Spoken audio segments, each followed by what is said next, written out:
Guys, I'm not gonna lie to you, I'm really not sure what to say about the Monaco Grand Prix because it certainly was one of the races of all time.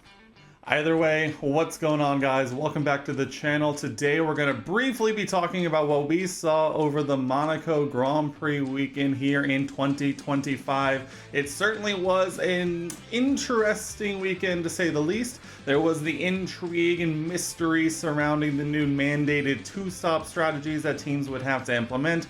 How would teams manage it? Would teams at the back do something different than teams at the front? Teams in the middle, would they try and do something even different than that?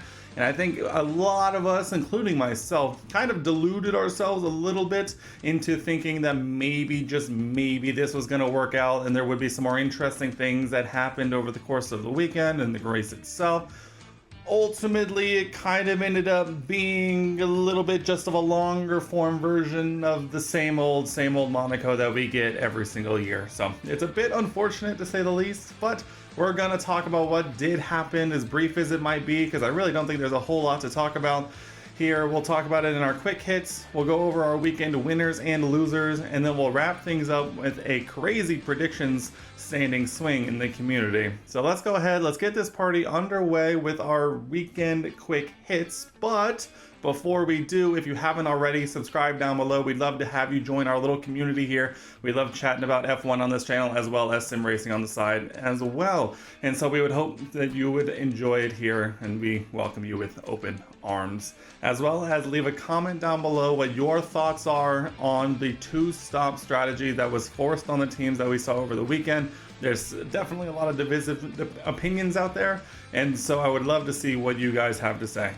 But that said, without further ado, let's go ahead and talk about our quick hits. And you have to start with Lando Norris, because not only did he finally, just kind of work his way out of the minds of everyone at large, including myself, which going into the weekend, I made a very solid point of saying that Lando, I think, has just been off the ball here in this last little bit of a stretch, and so I was officially making my call that Lando would not be appearing in most of my predictions. Of course, he then managed to be pole position in qualifying and then won the race itself. So I guess that's egg on my face for kind of counting Lando out. It always feels like he'll just do the opposite of what I say. So we'll be keeping that in mind as we move on towards our Spanish Grand Prix predictions here in the coming week. But nonetheless, Lando Norris pole position in Monaco and gets his first win in the Principality for himself. And I believe I saw that it was McLaren's first win at Monaco since 2008.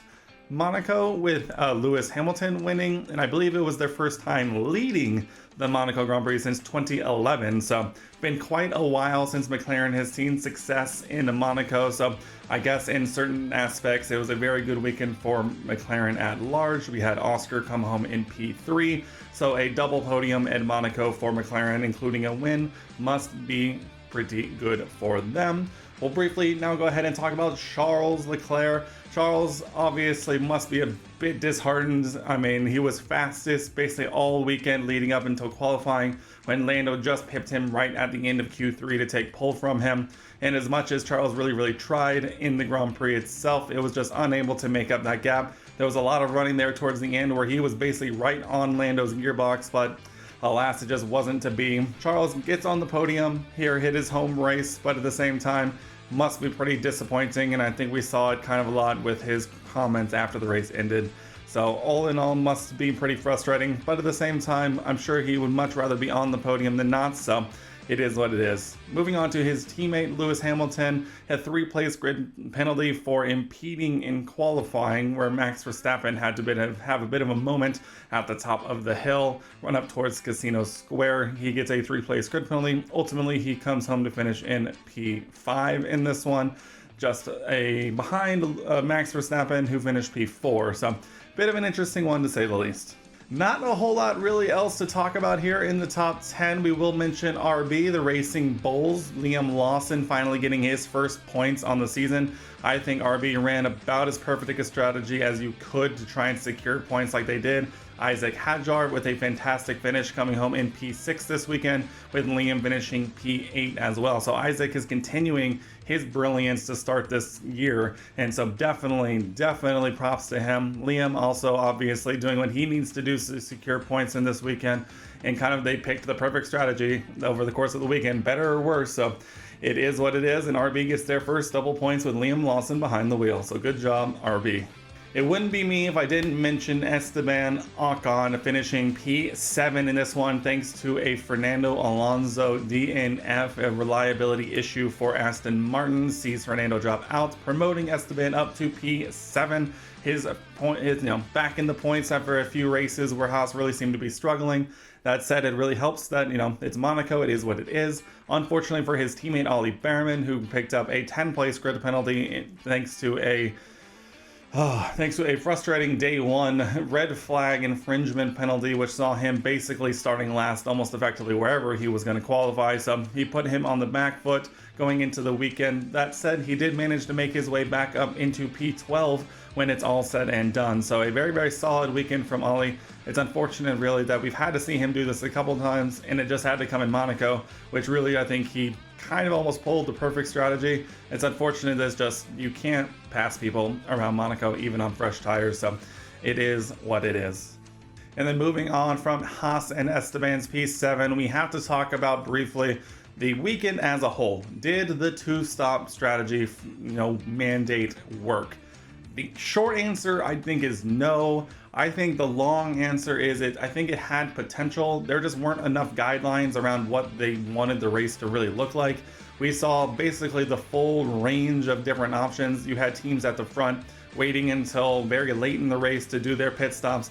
You had a couple of teams pitting very, very early to get at least one or both of their pit stops out of the way within the first 25 laps. So you saw the full gambit, and then you also saw teams like Mercedes who decided to wait until effectively the end of the race to do their pit stops, and that effectively put them out of it from the jump. They were waiting for a safety car that just never came, and one of the new wrinkles with that is previously, if you didn't take your pit stop, you would be just handed a 30-second penalty, and obviously anything that would come from that. With this mandated two-stop, if you did not do your required allotment of pit stops, you would be disqualified from the race.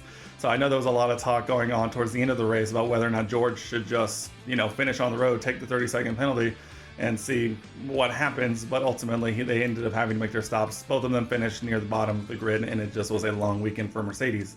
At the same time, you saw the other side of the coin, where if you have both teams' drivers kind of with each other on track, you saw, especially around Monaco, there is a lot of things that they can do to ensure that their teammate gets the free air that they need to do it. Williams was the big one. We also saw RB do this with Liam Lawson and Isaac Hadjar, but I think Williams was the much more high-profile case in this weekend's instance. And so you saw multiple instances of Carlos Sainz holding up the entire field, allowing Alex Albon to run forward, get a pit stops gap, complete his pit stops before ultimately switching with Carlos and effectively doing the same in reverse, allowing Carlos to finish his pit stop strategies and basically secure them the positions that they were already in. This is definitely not what the organizers had in mind, but it's definitely the ugly side of if you're going to force this, you either need to put more guidelines around it or just not do it to begin with, because I can honestly say that it was pretty frustrating to watch.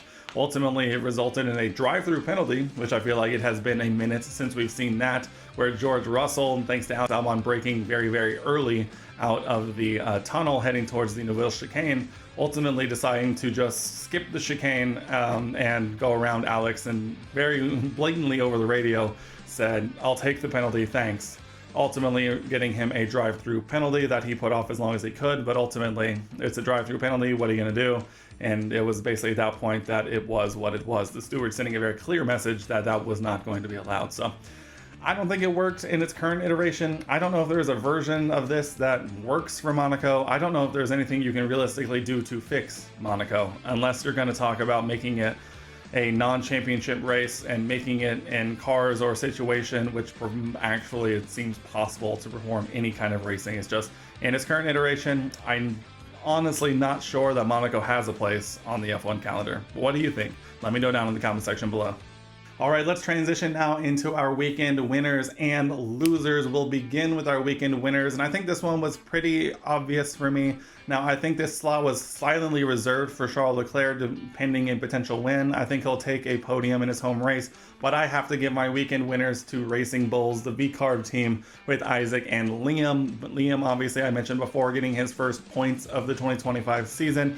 Them having their first double points finish with Liam and Isaac pairing must be very, very good. They ultimately ended up leapfrogging up into P7 in the Constructors, bringing home a good bag of points, with Isaac finishing P6 and Liam P8. It was not enough to catch Haas in P6, thank you very much, but at the same time, it was a very, very good weekend, and while Monaco might be a bit of an outlier from other racetracks on the calendar, you have to celebrate it, and at the end of the day, I think Racing Bulls had a very, very good weekend, and it must be applauded. So congratulations, RB, you're my weekend winners.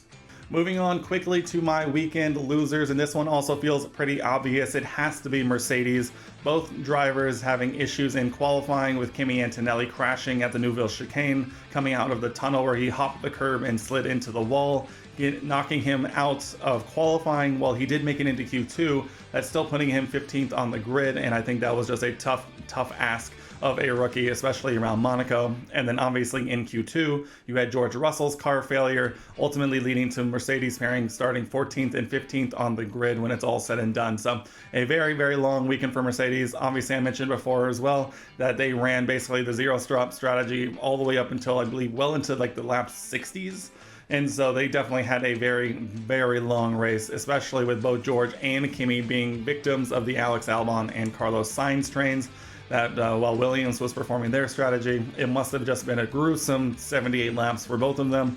I'm sure that basically the point of qualifying, they kind of just went, all right, that's just weekend over. But at the same time, you can tell that all of them at the Mercedes team was pretty frustrated by the time the weekend was over. And who can really blame them? Because boy, oh boy, what a tough weekend to ask from them. So I'm sure they'll bounce back from this. This is by far, I think, Mercedes' worst weekend of the season so far. So I'm sure this won't become the norm. But at the same time, a long Sunday afternoon was had in Monaco. Okay, predictions, results. We are going to breeze through this because, believe it or not, I did not do very well over the course of this weekend, thanks to one Lando Norris and some reliability issues. We'll begin with my pick for biggest positive surprise. I went with Fernando Alonso, which looked like to be the easiest, biggest positive surprise point I might have gone on the entire season before that Mercedes engine decided to blow up, with Fernando running very, very clearly inside the top 10. Massive points were on the cards for him to finally get on the board for Aston Martin this season, but alas, it was not to be. And I can honestly say he might have had one of the most, maybe besides Mercedes, the worst individual, the disappointing result on the entire season. So no points for me there, although it looked like a lock once qualifying ended. As we move on now to my pick for biggest disappointment, unfortunately, once again, I picked the driver who decided to have a weekend of himself. I went with Charles Leclerc, basically for the Monaco curse. I don't think I expected a podium out of Charles this weekend. It felt like a pretty obvious letdown moment, especially considering Ferrari's struggles to start this season. But alas, Charles came out absolutely on fire, rapid all through every practice session, finishing even P2 in qualifying and P2 in the race. So definitely cannot give myself the point there. Moving on to my qualifying predictions. Once again, I was wrong on many fronts. I had a George Russell P3, which ultimately ended up with him with a reliability failure of his own going in the Q2 session, so he was definitely nowhere near the top 3. I had Oscar Piastri P2, and while he was in the top 3, he did end up qualifying P3. And then in pole position, I had Max Verstappen, officially committing to no Lando Norris in the top 3, which of course means that he managed to go ahead and put it on pole position. So no Max in the top 3, no George anywhere near the top 3, and only Oscar in the wrong spot. That is half a point on the board for me in these predictions, and it's not looking good for me here. As we move on to my race podium, it actually had them finishing in the exact same order they started, which is exactly what we saw in the race itself. But unfortunately, when you pick the wrong top 3 in the wrong order to start the race, you're going to have the wrong top 3 in the massively wrong order in the race podium. While Max did end up finishing P4 in the race, ultimately you don't get points for finishing in the top 4 here. So only a half point for Oscar for me predicting him to finish P2. Obviously, Lando ended up taking the win, Charles in second, and Oscar finishing rounding out the podium in third. So another half point for me here, and it's trending to be a not very good weekend for me. As we move on now to my one crazy prediction, the only one I've actually gotten right, and one of the few crazy predictions I've gotten right on the season, I predicted that we would see multiple teams at the back do a pit stop at minimum within the first 3 laps. Ultimately, we did end up seeing this with a lot of teams opting to pit very, very early on the end of lap 1, even before the yellow flag and VSC came out. So I'm counting this as true, because while we did see Gabriel Bortoleto in the wall coming out of the right-hander towards the tunnel, the VSC had not yet been thrown, and so I think we give this one a go, especially because I think this was always going to be on the cards for at least a few teams, and I think it just came at the right time for it to kind of get a little spicy. But I'm giving myself the point here.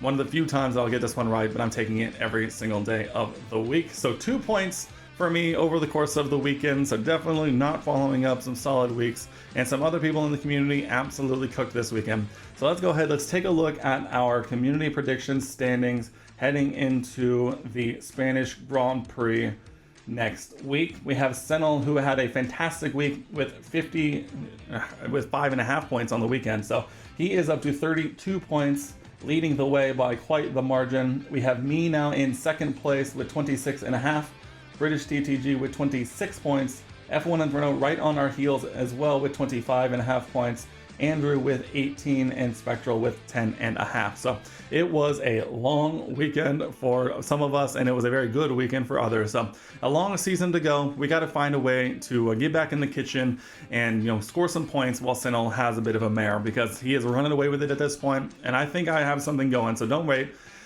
Spanish Grand Prix predictions coming here soon, so we'll see how it goes. But mentioning the Spanish Grand Prix, that is what's next in F1 as we head to Spain, Barcelona, Catalunya circuit next week. Last year we saw a Verstappen, Norris, Hamilton podium.